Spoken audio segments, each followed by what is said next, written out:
নমস্কাৰ বন্ধু বান্ধৱীসকল, মোৰ অন্য এটা ভিডিঅ'লৈ আপোনালোকক স্বাগতম জনালোঁ। আপোনালোকে হয়তো ছ'চিয়েল মিডিয়াত দেখিছে যে এগৰাকী যুৱতী খুব ভাইৰেল হৈ আছে। বৰ্ষাপাৰাত ভাইৰেল হোৱা এই যুৱতীগৰাকী আচলতে কোন জানিবৰ মন নাযায়নে আপোনালোকৰ?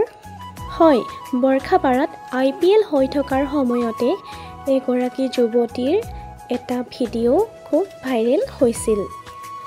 CSK আৰু ৰাজস্থান ৰয়েলছৰ মাজত অনুষ্ঠিত হোৱা খেলখনত ধোনী আউট হোৱাৰ সময়ত যুৱতীগৰাকীয়ে প্ৰতিক্ৰিয়া প্ৰকাশ কৰোঁতে এটা ভিডিঅ' ভাইৰেল হৈছিল। এতিয়া জানো আহক যুৱতীগৰাকীৰ নামটো কি আৰু ঘৰ ক'ত। যুৱতীগৰাকীৰ নামটো হৈছে আৰ্যপ্ৰিয়া ভূঞা।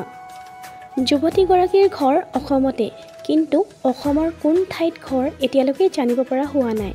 যুৱতীগৰাকী বৰ্তমান ইণ্ডোনেছিয়াত থাকে আৰু IPL চাবলৈ যুৱতীগৰাকী ইণ্ডোনেছিয়াৰ পৰা গুৱাহাটীলৈ আহিছিল। ভিডিঅ'টো শেষলৈকে চোৱাৰ বাবে বহুত বহুত ধন্যবাদ।